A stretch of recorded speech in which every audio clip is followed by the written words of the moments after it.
Good afternoon to you. Mark Stott of HurricaneTrack.com here with your hurricane outlook and discussion for Friday, September the 7th, 2018. We have a lot to talk about today. This is going to be rather lengthy, and it's just the way it goes. There's a lot to cover.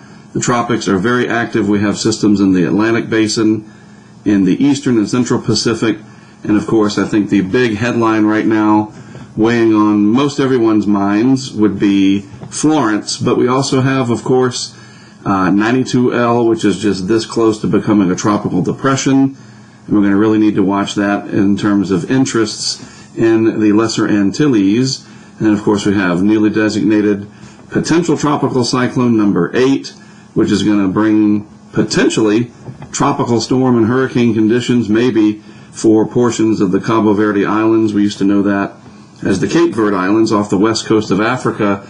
All of a sudden, September has become extremely busy, and yet, chew on this for a second, we will still probably end up, in terms of the named storms and the hurricanes, slightly below average. I think the ACE points, which is the energy generated, may be above average, but the total number of named storms, hurricanes, and major hurricanes may come in slightly below average. Can you just believe that? You know, it just goes to show you. All right, let's get rid of my face for a little bit and jump right in to talk about things. Look how everything is just lined up across the tropics here. Even a system in the Western Pacific that's going to be a real problem perhaps for Taiwan and or the Philippines. I'll focus on this in a few days a little bit. We don't want to ignore any one area. So, what's what? Well, this is Norman, not going to be an issue.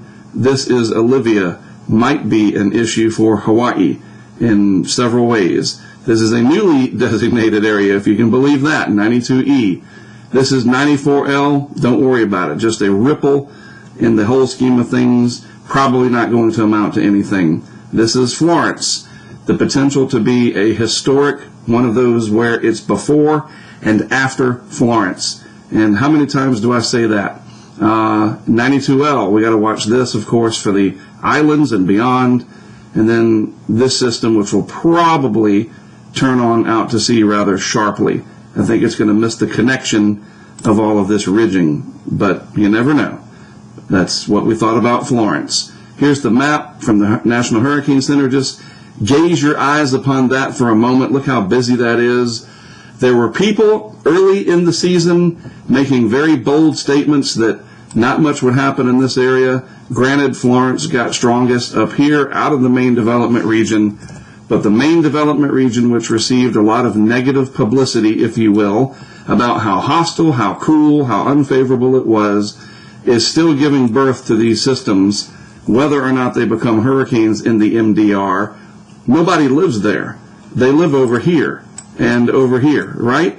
And I said it over and over, if they don't develop here and head on out to sea, they're going to get farther west and we're going to have problems. And that's what we're looking at. We have problems. Olivia, I want to focus on this, and then we'll move into the Atlantic more specifically regarding Florence and everything else. Yes, the potential for a tropical storm coming in from the east-northeast here towards the Hawaiian island chain is there by day 5.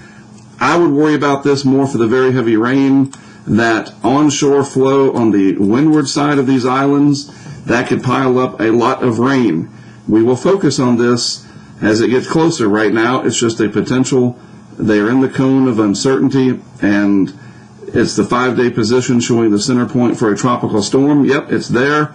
So yeah, we need to pay attention. So if you have plans to visit Hawaii or you live there, be sure you are paying close attention to Olivia. The latest on Florence. Let's get back up here. This is from the 11 a.m. advisory. We've all seen this. It's pretty much aimed somewhere along the east coast of the United States at this point.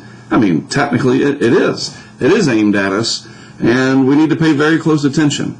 Now, let me bring myself back on, because I want to talk to you where I'm looking in your eyes, so to speak.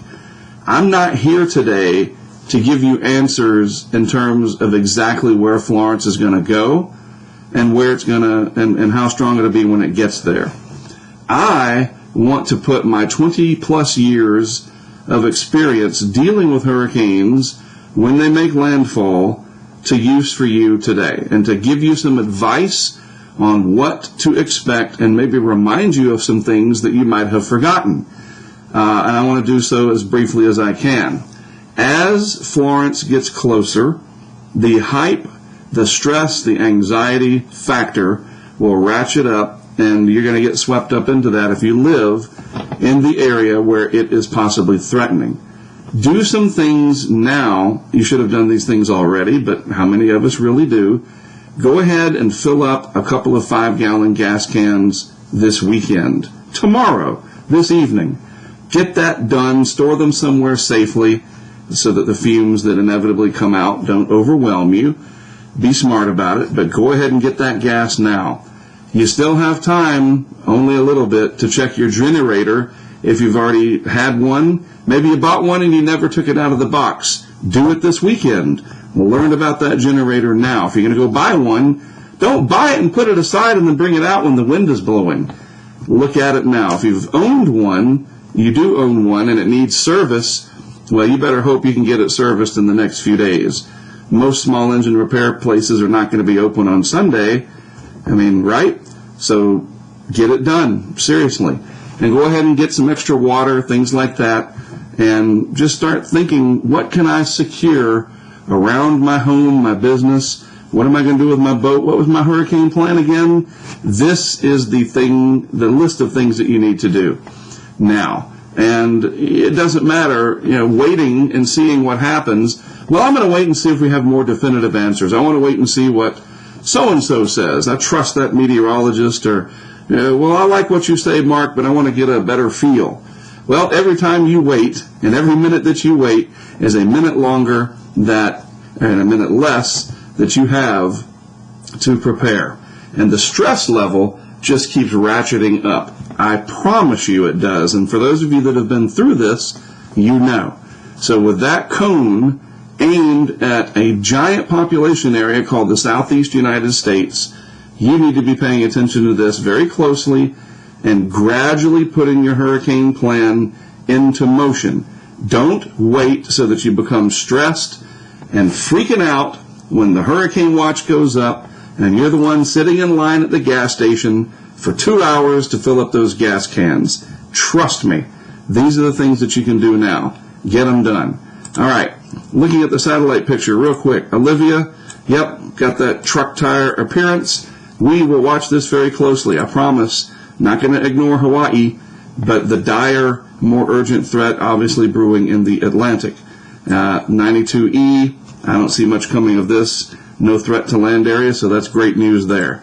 In the Atlantic Basin, we can just line them up. 94L, still the remnants of Gordon. Florence, still got that sort of rounded edge appearance because it's still being sheared. This has got to be a tropical depression. If it's not, it's going to be real soon, otherwise known as 92L, headed this way generally. And this is soon to be probably Tropical Storm Helene or Tropical Depression 8, whatever. They're lined up, ready to go, high pressure in the mid-levels of the atmosphere, deep layer high pressure with a few transient troughs through here from time to time, dominating the Atlantic in a favorable pattern that we saw coming for a while now. All right, so let me go over, we could spend an hour dissecting the various models. What I'm going to do today, and I thought about it long and hard, okay, how am I going to present this? You have so many different models. I just want to show you the operational Euro, and then we're going to take a look at a couple of other things to put it all into perspective. What are we looking at? This is the 850 millibar cyclonic vorticity portion of the atmosphere. The atmosphere has layers like an onion. Remember that from Trek? And we're looking at about 5,000 feet up, and we're looking for spin or roundness in the atmosphere. That is Florence representation at the 850 millibar level of the atmosphere. This is 92L. This is the tropical depression, almost 8, whatever. That's 94L. Look at that. That's nothing. And that's the remnants of Gordon. You can pick all these things out. It's amazing what we can do with computer models. So that's the players. Those are the positions of the players. This is the initial position this morning. This is tomorrow morning, Saturday morning, Sunday morning, right? Monday morning, Tuesday morning, Wednesday morning. 5 days out, Florence gains incredible intensity in the model. 92L organizes and heads towards the Lesser Antilles. This, probably a hurricane, is Tropical Depression almost 8, PTC 8, maybe something else. I mean, come on, ridiculous at this point. This will probably head out, catching this trough right here. This is going to come west through the islands. I just don't know how much latitude it's going to gain, so we have to be careful. Barbados, the windwards, the leewards, all the way up to Puerto Rico, St. Croix, Barbuda. You don't want to hear this, but we can't ignore the fact that you might have to deal with something. Just because you got hit bad last year, nature is not evil, but it does not recognize human suffering. It just doesn't care. Nature is nature, and we're in the way of it, and we have to be smart and be prepared as best we can.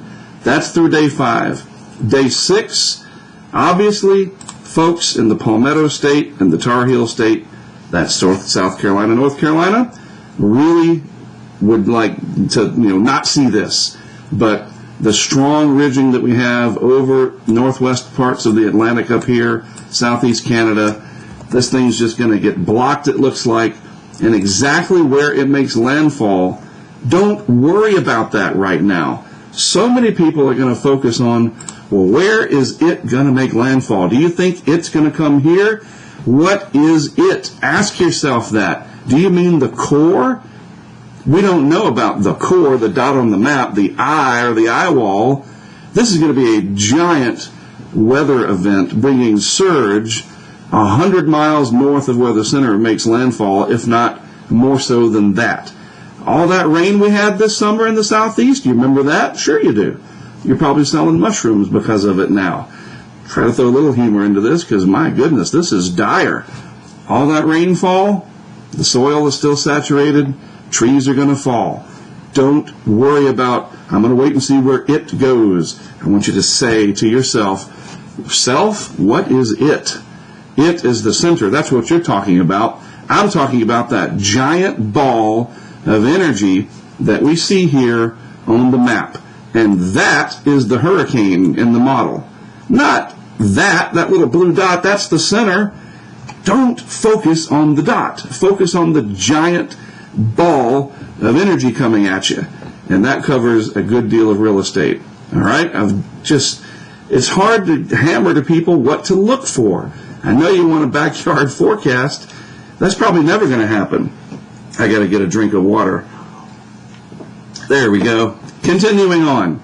This is day 6. Day 7, Friday morning, the 12th of September.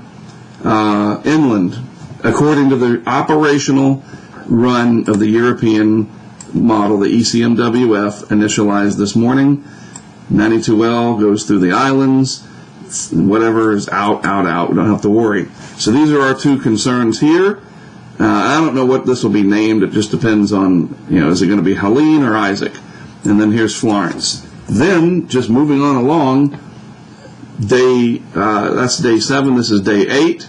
A problem perhaps for the Piedmont and the Appalachians. Huge flood problem. Huge.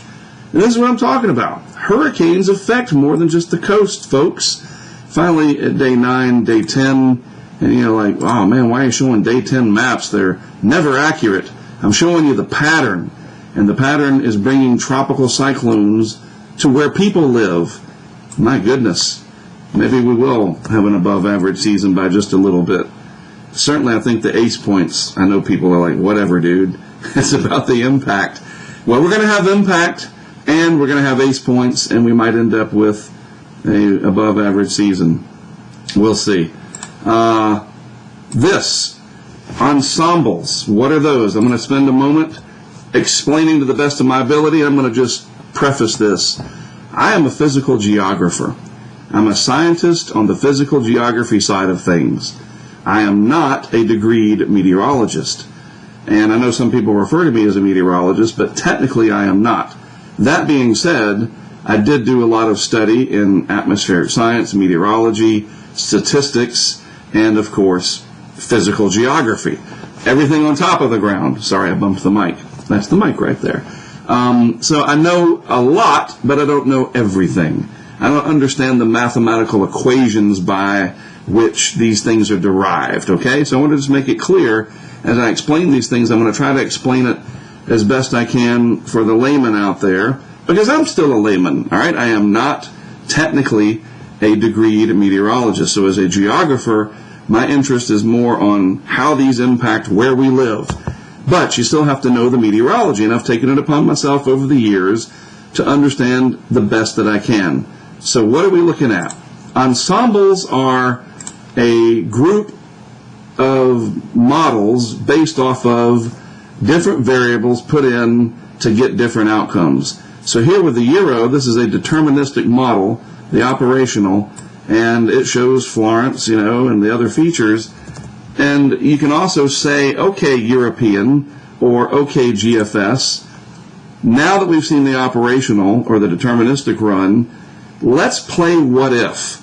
And the GFS has, I think, 19 other members that play what if, and the Euro 50. So a total of 51 members, because the operational makes up part of the ensemble. I believe I have that right. And the GFS 20 total, the UK Met is 35, something like that. What if scenarios? So you literally say to ensemble member number 18, as an example, this red one, and I'm just making this up because I don't know how they derive the variables. But in my mind, they would say, all right, ensemble member number 18, I want you to rerun the model, the GFS model, but I want you to make the high pressure sitting up here over Canada, a few meters thicker in the atmosphere. And then tell me what you get. Number 20, I want you to make that high pressure 5 meters thinner and the sea surface temperature a degree colder. Whatever. I'm just saying you get a whole bunch of what ifs, and then you run them all, and this is what you get, an envelope. All right? The guidance envelope. And what does that envelope show you? That's what's important. The envelope shows you, generally speaking, a majority of the ensemble members bring this into or very close to the United States from the GFS. This is readily available and free to the public. The European has ensemble members, but those run later, and I want to get this video done. I'm already running late. But I'm just saying we have ensemble members of the three major models that I put most faith in: the European, the GFS, and the UK Met, the United Kingdom Met Office. And the 12Z run, 12 UTC, same thing, of the GFS, more southwest to begin with, and then a good clustering towards the United States coastline. And that is a major change. Now, the deterministic run, text product here of the UK Met, I just wanted to show you this. This is for Florence. Right now it's at 24.9, 51.4. That's where it initialized it. Day 6, 30.4, 76.8. And that's pretty intense, it says, intensifying slightly. 30.4, 76.8. Where is that on a map? Well, there's 30 and 70, so it's about right in here. Is where the UK Met has it on day 6. Right in there. East of Jacksonville, east of Brunswick, south of Cape Lookout, North Carolina. That's the UK Met. So clearly, we have a lot to keep up with. A lot of angst and anxiety, you name it, is coming for people. And I sympathize with that. I go through the same thing. This could hit near Wilmington, and I know the it part, close enough to bring hurricane conditions to my house and my neighborhood, my wife, my children. This could affect me too. I'm not doing this from Fargo, North Dakota. I mean, I'm right here on the coast with you folks. I get it. And we have to keep our cool. Don't get too distracted by things that you hear that are wild and crazy. People are going to talk about Hugo Part 2 and whatever. And I know I just said it, but just saying, yeah, Hugo Part 2, that definitely motivates me to get ready. Don't sit there and stew on it and worry and grit your teeth, take action. If Hugo Part 2 worries you, do something about it. You live in a mobile home, now's the time to say, hey, Uncle Bob, can I come stay with you in Greenville, South Carolina for a few days? And it may be a few weeks. I hate to say it, but you just never know. Get out of those mobile homes if you live near a bunch of trees. I mean, I could go on and on and on, but I'm trying to bring forth the seriousness of the situation, but temper it with, we still have 6 days plus or minus, and let's just keep our cool. There's a lot going on in the world to distract us, to make us more uptight. Politics, the weather, sports seasons here. You might, oh man, I want to watch my football games. I got to worry about this, so forth and so on. I'm telling you, life, it happens, and now we got to throw a hurricane, eventually it'll be a hurricane again, into the mix. All right? So before I go, I would be remiss if I didn't tell you this is my job. And my job is mostly supported by people like you. And this Patreon is amazing. The folks that came up with this as a way to support people who do what I do, as well as other creative things in the universe, this is the way you can do it. And I can give you something back through it, too. It's not just, hey, here, Mark, here's $5, thanks. I actually get to interact with you and provide, through their portals, some pretty amazing things. And our current list of patrons, which is around 70, that's 70 people right now that are helping to support what I do. It's like public radio. I encourage you to join it, all right? Let's make this grow, and you can help me to help you. I'm also on Twitter, at HurricaneTrack, and I do have an app. It is called Hurricane Impact, and it is on the App Store. And I'll show you that real quick, just so you know. And we did have an Android version. I'm not going to go into detail. This is probably not going to load, is it? It's just not, I can't keep it working. So I took it out. Sorry, there's nothing I can do. The Android version, I just couldn't keep up with it. Too many headaches, and it was costing an arm and a leg. So on the App Store, I do have Hurricane Impact. That's what it looks like. I didn't update the screenshots lately, but it's the best that it's ever been. I'm telling you, get it, because I can post stuff to it like that. And anywhere you are, you just check the app, and I'll tell you when I'm going to put the next update in there, too. It's beautiful. So you want to get inside and know what I'm doing and talking about? It's in the app. Check it out. And I would appreciate it because it helps support what I do. And then when we have a landfall, you have all the tools to watch and see what's going on. So that's the business side of things. I have to do that, or I can't afford to do this. Look, I've got your back. I'm here for you to provide you with what I know. Surround yourself with other people that you know and trust. Ignore the crazy sounding. If it sounds too crazy, ignore it. And if it really makes you upset, ignore it. And if that means ignoring me, fine, take a couple of days off. I get it. Otherwise, we're going to be on top of this. I got good people working with me, and that includes these supporters of mine. A lot of them are smarter than me. It's incredible. And we'll get through this. We got a ways to go, several days.